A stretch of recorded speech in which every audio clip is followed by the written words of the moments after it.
Alors aujourd'hui, on est avec Maëlys, donc chef et restauratrice au Saveurs du Palais C'est ça. à Arnouville. Donc ça fait un mois qu'on a commencé à travailler ensemble, Oui. pas loin d'un mois. On veut savoir maintenant comment ça s'est passé sur ce premier mois, quelles attentes tu avais au départ, enfin plutôt on va dire, qu'est-ce qui t'avait empêché de faire des vidéos jusqu'à maintenant, de te lancer et tout ça, et quels sont du coup les résultats après un mois. Ok. Ben, Toi, avant de te lancer, quelles croyances tu avais sur ça et tout ça, voilà. en fait, la problématique, moi, j'ai toujours été très, comment dire, à distance de tout ce qui va être communication, ce genre de choses. J'ai toujours su que c'était important, mais je ne sais pas faire. Et ça change tellement vite que c'est important de faire appel à des professionnels pour pouvoir être bien accompagné et ne pas finalement gaspiller son énergie sur des choses qui ne sont pas pertinentes. Et donc j'étais vachement bloquée sur ça parce que je n'avais pas envie de faire des choses qui n'allaient pas, mais en même temps, il faut quand même communiquer. Donc il était temps en fait d'arriver à cette collaboration. Et comment ça se passe? Ce qui est assez pratique, c'est qu'on peut organiser en fonction, on a les contraintes, le service, ce genre de choses, pour pouvoir bien tourner, on organise, on prépare, et puis on vient, on tourne une bonne séquence, et on arrive à faire pas mal de choses à la fois. Et puis c'est pas forcément stressant. Ça dépend des fois. Quand il faut parler face à la caméra, moi je suis bien derrière mes fourneaux. Voilà. On se découvre des talents, des faiblesses. Mais ce côté-là où des fois tu dois parler face à la caméra, au final, est-ce que tu le redoutais pas finalement peut-être un peu trop que quand tu vois que voilà, je suis quand même à côté, Ouais. j'oriente beaucoup les débats quand on parle tous les deux, Ouais. et puis si je suis hors champ, je suis quand même là pour te dire quoi dire, comment, voilà. Ouais, Même oui. si bon, évidemment, c'est toi qui choisis comment tu formules les choses, mais au moins je te donne exactement les idées, les questions, les choses. C'est ça. Ça te rend plus à l'aise par rapport à ça. Oui, ça évite de passer dans tous les sens. Ça met un cadre en fait. En fait, je dois pouvoir parler avec spontanéité et authenticité, forcément, parce que je retranscris ce qui est mon travail du quotidien, ma vie du quotidien. Mais le fait d'avoir effectivement ce cadre, les questions, ça permet d'y aller un peu en toute détente. Et puis bon, on n'est pas face à une foule, hein, donc faut juste accepter la caméra et puis ça se passe. Et puis on n'est pas en direct. On n'est pas en direct. On peut des fois refaire une vidéo. On peut refaire beaucoup de prises. Ça peut arriver. Quand on rigole un petit peu trop. Voilà. Mais si on rigole, c'est que c'est aussi dans la bonne humeur. Oui, c'est vrai. Et on n'est pas pressé, voilà. C'est ça. C'est pas 3 heures de purge à se casser la tête. Voilà. Non, on rigole quand même. Et ce côté, toi, d'avoir justement un tournage tous les 30 jours, donc, où tu sais que tu prends 3 heures de ton temps à ce moment-là, et après tu sais que pendant 30 jours, le contenu il est étalé. Donc de manière omniprésente, mais en gardant l'authenticité. Qu'est-ce que ça t'apporte, toi, ce côté-là aussi? Moi, je ne pourrais pas me poser, par exemple, une fois par semaine pour faire ça. C'est pas que c'est très exigeant, on se dirait que 3 heures, c'est pas tant que ça, mais en même temps, mon métier est très aléatoire. Entre aller voir les fournisseurs, ce genre de choses, les préparations, la mise en place, je ne peux pas non plus être disponible constamment. Donc pouvoir tout concentrer, tout rassembler en 3 heures et avoir effectivement du contenu qui est sur la longueur, c'est super confortable. Ouais, ok. Donc maintenant on va parler des résultats. Oui. Alors, sur un mois là, qu'est-ce que tu as vu comme changement dans le restaurant, l'affluence, les retours de tes clients, etc. Oui.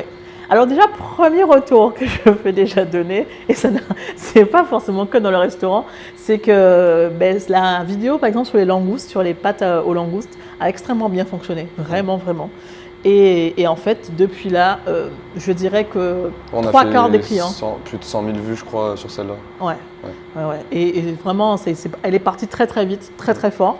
Et en fait, les 3/4 des clients, si c'est même pas plus, qui passent la pente, me disent « Ah, on a vu votre vidéo des pâtes aux langoustes, ok. » Et puis après, ils me disent « On a vu en plus la vidéo de… » En fait, c'est cette espèce de cumul. C'est le fait d'avoir vu cette vidéo-là qui a très bien fonctionné, plus généralement une autre. Ils ont vu une autre. Parfois même, je les vois, ils sont assis à table, ils sont en train de regarder les vidéos ou les photos. Bon, ça fait un peu bizarre quand même, mais voilà. Donc, on peut voir que… J'ai des gens qui appellent par rapport à ça, des gens qui viennent par rapport à ça, donc il y a quand même une progression. Moi, je vois la progression sur le mois. C'est intéressant aussi que tu dises qu'en fait, ils ont vu cette vidéo-là qui a bien marché, ça les a peut-être attirés sur le compte, ils se sont donc abonnés, et après, c'est quand ils ont revu d'autres vidéos que là, ils sont passés à l'action de venir au restaurant. C'est intéressant quand même de comprendre ça. Exactement, C'est exactement. très intéressant parce qu'on voit du coup à quoi sert justement cet effet cumulé de faire beaucoup de vidéos. Parce que c'est quand on va revoir. Et tu sais, il y a des personnes, c'est au bout de 7 fois, 10 fois, 20 fois qu'elles vont voir qu'elles vont passer l'action de venir chez vous. Ouais. Donc, Ouais, clairement. Et au niveau de l'affluence, tu me disais tout à l'heure, tu vois qu'il y a beaucoup de gens, donc quand ils viennent, ils te disent qu'ils viennent par rapport à Instagram. Ouais, clairement. Sur Et ça, TikTok, donc, par rapport au réseau.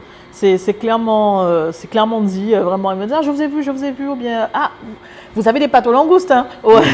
Voilà, ou bien, oui, on a vu les croustilles, le château, machin. Oui. En fait, c'est vraiment, ils ont vu, et puis la nourriture, ça appelle toujours. Donc là, ils ont déjà salivé chez eux devant leur écran, et puis en fait, dès qu'ils arrivent, ah, mais en fait, je vous ai vu, machin, ça avait l'air trop bon, ou on a vu, vous parliez de ça, on a vu que c'était pas loin de chez nous, ça aussi. J'ai des gens qui me disent, mais en fait, on vit pas loin, et on savait pas du tout que vous étiez là. Et juste avant, mais en fait, on a vu la vidéo, on a vu que vous n'étiez pas loin, donc en fait, on s'est dit, on vient. Trop bien, c'était ça l'objectif aussi. De C'est toucher ça. un peu aussi les gens de Petit-Bourg, de Bémao qui sont un peu autour, mais qui ne connaissaient pas forcément. Exactement. Okay. Et donc, est-ce qu'en termes de chiffres, donc, tu peux nous dire, par exemple, de base, on était à 10 couverts par jour. Est-ce qu'aujourd'hui, on est à 15, 20 ou moins? Comment ça se passe?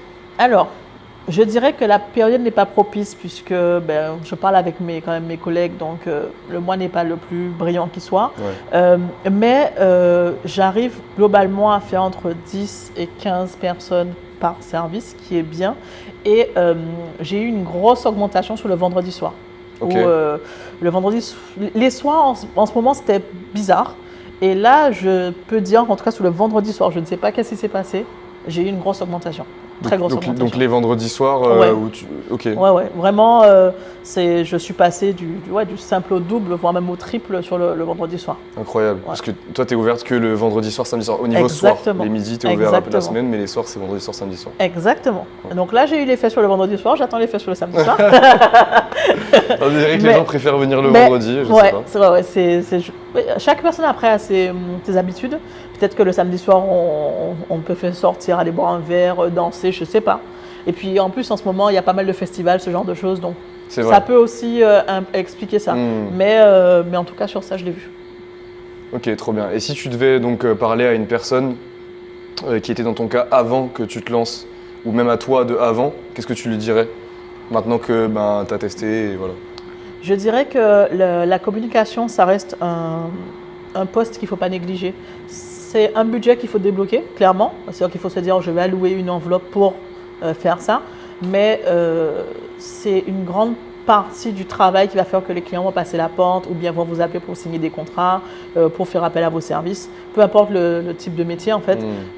C'est pas de l'argent qu'on dépense pour rien. C'est de l'argent qu'on dépense qui génère plus de chiffre d'affaires. Donc aujourd'hui, c'est complètement indispensable. Il y a tellement d'offres en fait aujourd'hui qu'on le voit, mais avec moi, je suis là, je vais voir un truc, je me dis, ah ça c'est sympa. Mais en fait, j'ai scrollé 10 fois, j'ai vu 10 trucs différents, j'ai peut-être oublié le premier truc. Et le fait de revoir, le fait d'avoir cette communication qui est active, ça me permettra de me dire, ah mais oui, je l'avais vu, machin. Ok, cette fois-ci j'y vais. Donc c'est super important d'être présent sur les réseaux et de pouvoir marquer l'esprit des gens. Donc oui, il faut faire l'investissement, il faut y aller, il faut pas hésiter. Et c'est peut-être même quelque chose qu'il faut prévoir avant même, dès qu'on construit son projet. On va se dire, il faut que je loue le local, il faut que j'achète des produits, machin. Mais il faut aussi penser, ok, je prévois aussi tel montant pour la communication, ça va être important.